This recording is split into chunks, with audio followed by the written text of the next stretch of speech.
Hello दोस्तों, स्वागत है आपका हमारे यूट्यूब चैनल याहू बाबा पे। ये हमारा पीएचपी कोर्स से रिलेटेड 97 ट्यूटोरियल है और इस कोर्स में आप पीएचपी की दो नई स्टेटमेंट सीखने वाले हैं, इंक्लूड और रिक्वायर।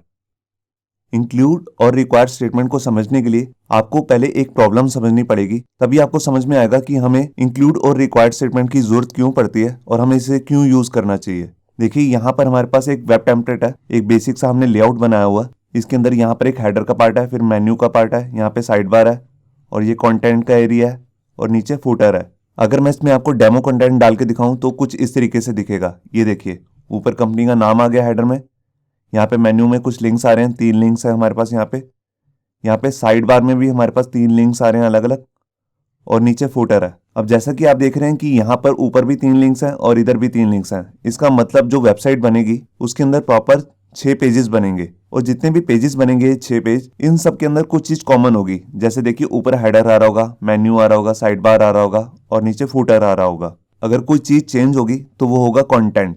अब देखिए, जैसे हमने यहाँ पर एक कंटेंट लिखा, अब ये होम पेज का कंटेंट है।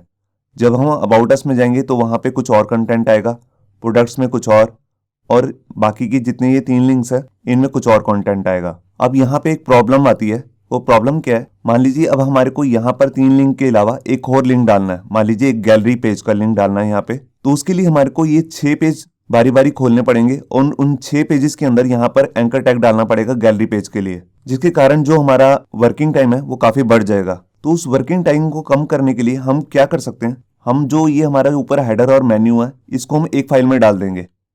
जैसे मान लीजिए हमने यहाँ पर एक header.php फाइल बना ली, उसके अंदर ये कोड जो है कट करके इसके अंदर डाल दिया। उसके बाद जो हमारा ये फुटर वाला पार्ट है उसको भी हमने यहाँ से कट करके एक फाइल में डाल दिया जिसका नाम है footer.php। और इसी तरह हमारा जो साइड बार वाला पार्ट है इसको भी हमने कट करके एक कॉमन फाइल में डाल दिया जिसका नाम है sidebar.php। अब यहाँ पे जो हमारी ये वाली फाइल है इसके अंदर हम सिर्फ ये वाली फाइल को, जो हमारी header.php फाइल है, इसको यूज करेंगे कुछ इस तरीके से। देखिए, जहां साइड बार आ रहा था वहां पे हम ये वाली फाइल इंक्लूड करेंगे और इसी तरह यहाँ पर हम footer.php। अब जो ये तीनों फाइल्स हैं इसको इस वाली PHP की फाइल के अंदर डालने के लिए एक प्रॉपर तरीका होता है। देखिए, मान लीजिए ये हमारी जो फाइल है इसका नाम है home.php। तो इसके अंदर अगर हम ये तीनों फाइल्स को इंक्लूड करना चाहते हैं तो PHP के अंदर एक स्पेशल फंक्शन आता है जिसका नाम है इंक्लूड। जो ये इंक्लूड स्टेटमेंट होती है इसका बेसिकली काम ही यही होता है, एक PHP की फाइल को दूसरी PHP की फाइल के अंदर इंक्लूड करना। जैसे कि हमने यहाँ पर header.php डाला। अब इसी तरह हम जितनी भी हमने जैसे पिछले एग्जांपल में 6 फाइल्स देखी थी, उन सारी 6 फाइल्स के अंदर हम इसी तरह इंक्लूड से header.php, sidebar.php और footer.php को इंक्लूड कर लेंगे। अब इससे फायदा क्या होगा? जब भी हमें चेंज करना होगा हेडर में तो हम सिर्फ एक ही फाइल में जाके चेंज करेंगे, header.php फाइल में, और जिस जिस फाइल में हमने इसे इंक्लूड किया होगा उसमें ऑटोमेटिकली चेंजेस दिखने लगेंगे, जिसकी हेल्प से हमारा जो डेवलपमेंट टाइम है वो तो काफी कम हो ही जाएगा और इससे हमारा जो कोड है, पूरी वेबसाइट का जो कोड है वो भी काफी कम हो जाएगा। यहाँ पर इंक्लूड स्टेटमेंट की तरह हमारे पास एक दूसरी स्टेटमेंट भी आती है जिसका नाम है रिक्वायर। रिक्वायर भी बिल्कुल इंक्लूड की तरह ही काम करती है, बस इनमें एक डिफरेंस होता है। अब मान लीजिए जैसे हमारे पास यहाँ पे हमने इंक्लूड की header.php फाइल और इस फाइल के अंदर मान लीजिए कुछ एरर आ जाता है, या हम यहाँ पर गलती से नाम कुछ और डाल देते हैं, हेडर की जगह headers.php डाल देते हैं जो कि फाइल एग्जिस्ट ही नहीं करती, तो उस केस में एरर आएगा। अगर हमने यहाँ पर इंक्लूड यूज किया होगा तो एरर यहाँ पर शो होगा header.php वाली फाइल की जगह पे, और उसके बाद जितना भी हमारा कोड है साइड बार का, फुटर का, वो सारा रन हो जाएगा। और इसकी जगह पे अगर हम यहाँ पे रिक्वायर्ड स्टेटमेंट यूज करते हैं तो उस केस में क्या होगा? जैसे ही header.php फाइल में कोई एरर आएगा तो वो सिर्फ एरर ही नजर आएगा, उसके बाद जितना भी कोड आ रहा होगा वो एग्जीक्यूट नहीं होगा, मतलब कि चलेगा ही नहीं। यही इन दोनों में डिफरेंस है। तो आइए देखते हैं प्रैक्टिकली कि हम इन दोनों स्टेटमेंट को कैसे यूज कर सकते हैं। यहाँ देखिए, यहाँ पर हमने एक बेसिक सा लेआउट बनाया है। यहाँ पर ऊपर हेडर आ रहा है, नीचे हमारे पास 4 लिंक्स आ रहे हैं, यहाँ हमने कंटेंट डाला है, डमी कंटेंट है, नीचे फुटर है और यहाँ पे साइड बार है। इस तरह का लेआउट बनाने का तरीका हमने अपने CSS कोर्स में सिखाया था। अगर आपने वो वीडियो नहीं देखी है तो मैं ऊपर आई बटन पे और नीचे डिस्क्रिप्शन पे उसका लिंक दे दूंगा, जहां से जाके आप इस तरह का लेआउट कैसे बना सकते हैं वो देख सकते हैं। यहाँ देखिए, यहाँ पर इसकी HTML आ रही है, ये ऊपर HTML वाला पार्ट है, यहाँ पर हमने एक्सटर्नल CSS की फाइल जोड़ी है। यहाँ पर देखिए हेडर का पार्ट है, ये मेन्यू आ गया हमारा, और इसके नीचे यहाँ पर कंटेंट वाला पार्ट है सारा। ये देखिए, इसके बाद हमारा साइड बार का पार्ट आ गया और नीचे हमारा यहाँ पे फुटर आ रहा है, ये देख रहे हैं आप। अब यहाँ पर देखिए हमारे पास यहाँ पे 4 लिंक्स हैं और ये अलग अलग 4 पेजेस भी बनेंगे जब ये 4 पेजेस बनेंगे तो उसमें जो ऊपर का हेडर है, फुटर है, साइड बार है और फुटर है नीचे, ये सब कुछ कॉमन होगा। तो हम चाहते हैं कि जितना भी कॉमन कोड है यहाँ पर, जैसे हेडर का कोड कॉमन है और मेन्यू का कॉमन है, तो इसकी हम एक एक्सटर्नल फाइल बना लें और उस फाइल को सभी फाइल्स के अंदर, जितनी भी 4 अलग अलग पेजेस बनेंगे उसके अंदर इंक्लूड कर लें। तो देखिए इसके लिए हम कोड में चलते हैं। यहाँ पर मैं आया और यहाँ पर ये देखिए, यहाँ पर हम क्या करेंगे, जितना भी ये हेडर वाला पार्ट है जिसमें हम हेडर डाल रहे हैं और मेन्यू, इसको हम कट करके एक फाइल में डाल लेंगे। तो देखिए मैंने यहाँ से इसे कट कर लिया और यहाँ पर मैं अपने फोल्डर में जाके एक फाइल बना लेता हूँ और उसका नाम रख देता हूँ header.php। ये देखिए यहाँ पर मैं इस कोड को पेस्ट कर देता हूँ। यहाँ पर देखिए मैंने पेस्ट कर दिया और इस फाइल को मैं अब home.php फाइल में इंक्लूड कर लेता हूँ। तो उसके लिए देखिए यहाँ पर मैं सबसे पहले अपना php का टैग लगाऊंगा और इसके अंदर आकर मैं अपनी स्टेटमेंट यूज़ करूंगा जिसका नाम है इंक्लूड। ये देखिए यहाँ पर सिंगल कोट्स के अंदर मैं यहाँ पर अपनी फाइल का नाम दे दूंगा जिसका नाम है header.php। ये देखिए अब यहाँ पर मैं फाइल को सेव करके दिखाता हूँ कि हमारी जो home.php है ये प्रॉपर वर्क कर रही है। ये देखिए मैं यहाँ पर फाइल को रिफ्रेश किया और ये देखिए हमारा जो हेडर है और मेन्यू है प्रॉपर दिख रहा है। इसका मतलब जो header.php फाइल है वो home.php फाइल में इंक्लूड हो चुकी है। अब इसी तरीके से हम जो हमारा साइड बार है उसके लिए भी एक अलग फाइल बना लेते हैं और फुटर के लिए भी अलग। ये देखिए हमारा साइड बार वाला पार्ट आ गया, इसको मैंने यहाँ से कट किया और यहाँ पर एक नई फाइल बना ली sidebar.php और यहाँ पर आकर मैंने अपने कोड को पेस्ट कर दिया। ये मेरी एक फाइल बन चुकी है। इसी तरह से मैं नीचे जो हमारा फुटर वाला पार्ट है इसको भी यहाँ से कट करके एक फाइल में ऐड कर देता हूँ और उस फाइल का नाम रख देता हूँ footer.php। आप जोन सा भी मर्जी नाम रखना चाहें वो रख सकते हैं। ये देखिए और यहाँ पे मैंने इसे पेस्ट कर दिया। अब देखिए ये हमारे ऊपर जितने भी कॉमन कंटेंट था उसकी अलग अलग फाइल बना ली है। अब मैं अपने home.php फाइल में आके यहाँ पर सबसे पहले इंक्लूड कर लेता हूँ अपनी sidebar.php फाइल।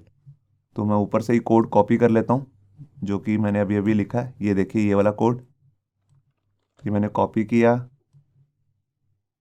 और यहाँ पर आकर मैंने इसको पेस्ट किया और यहाँ पे फाइल का नाम चेंज कर दिया sidebar.php।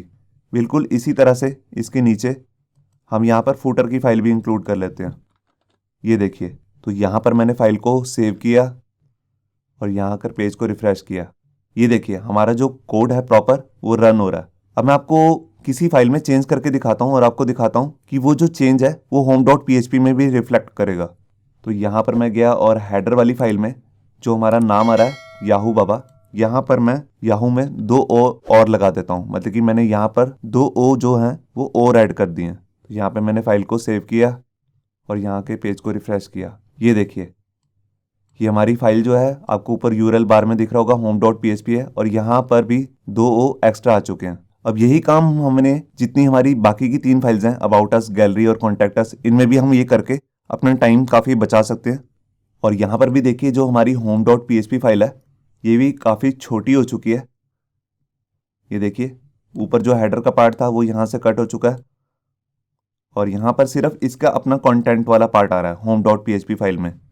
और नीचे देखिए साइड बार अलग फाइल से आ रही है, फुटर अलग फाइल से आ रहा है। अब मैं आपको दिखाता हूँ कि इसी तरह से जो हमारे पास दूसरा फंक्शन है जिसका नाम है रिक्वायर, वो भी सेम वर्क करता है। तो देखिए यहाँ पर इंक्लूड की जगह पे मैंने लिख दिया रिक्वायर। ये हमारी जो स्टेटमेंट है रिक्वायर, इसको फंक्शन की तरह भी हम यूज़ कर सकते हैं। और यहाँ पे देखिए मैंने फाइल को सेव किया और यहाँ के पेज को रिफ्रेश किया। ये देखिए यहाँ पर भी जो ये हमारी फाइल थी जिसमें हेडर और फुटर मेन्यू आ रहे हैं ये दोनों इंक्लूड हो चुके हैं। यहाँ पे ये कैसे पॉसिबल हुआ, यहाँ पे हमने यूज़ किया है रिक्वायर फंक्शन, जो हमारी रिक्वायर स्टेटमेंट है। तो आपने यहाँ पे देखा जो रिक्वायर है और जो इंक्लूड स्टेटमेंट है ये दोनों सेम से ही काम करते हैं। अब मैं दोनों में डिफरेंस दिखाता हूँ आपको। मान लीजिए यहाँ पे हमने header.php फाइल लगाई है, मगर यहाँ पे मैं फाइल का नाम चेंज कर देता हूँ या header.php में मान लीजिए कुछ एरर आ जाती है, तो रिक्वायर जो हमारी स्टेटमेंट है वो कैसे रिएक्ट करेगी मैं आपको दिखाता हूँ। यहाँ पे मैंने फाइल को सेव किया और यहाँ के पेज को रिफ्रेश किया। ये देखिए यहाँ पर इसको एरर मिला, ये कह रहा है कि यहाँ पर इस नाम की कोई भी फाइल नहीं है जिसको ये ओपन करे।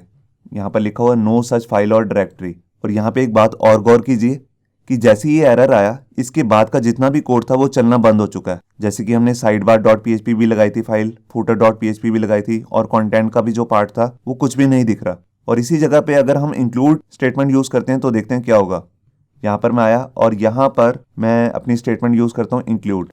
ये देखिए यहाँ पर अभी भी फाइल का नाम अलग ही है, headers.php, जो कि फाइल एग्जिस्ट ही नहीं करती हमारे फोल्डर में। तो यहाँ पर मैंने फाइल को सेव किया और यहाँ के पेज को रिफ्रेश किया। ये देखिए अब इसमें भी यही एरर आ रहा है, नो सच फाइल और डायरेक्टरी। मगर आप देखिए इसके बाद का जितना भी कोड है वो सारा प्रॉपर रन हो रहा है। तो इसका मतलब जब भी हम रिक्वायर स्टेटमेंट लगाएंगे और उसके अंदर कभी भी कोई एरर आ जाता है या उस फाइल का नाम चेंज हो जाता है, तो उसके बाद का जितना भी कोड होगा वो रन नहीं होगा, क्योंकि वो रिक्वायर्ड है। रिक्वायर्ड मतलब जरूरी है वो फाइल को इंक्लूड करना। और इसकी बजाय अगर हम इंक्लूड यूज करते हैं, इसका मतलब होता है कि वो फाइल इंक्लूड करना इतना जरूरी नहीं है।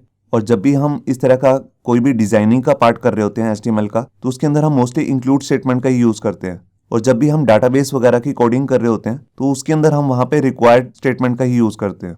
आगे आने वाली वीडियोस में हम जब प्रॉपर एक प्रोजेक्ट बनाएंगे, तो वहां आपको खुद समझ में आ जाएगा कि कहाँ पर हमें रिक्वायर की जरूरत है और कहाँ पे हमें इंक्लूड स्टेटमेंट की। होप सो आपको ये हमारा वीडियो ट्यूटोरियल अच्छा लगा होगा। अगर अच्छा लगा है तो वीडियो को प्लीज़ लाइक करना मत भूलिए। अगर आप ऐसे ही रेगुलर अपडेट्स चाहते हैं तो हमारे चैनल याहू बाबा को सब्सक्राइब करना मत भूलिए। Thank you.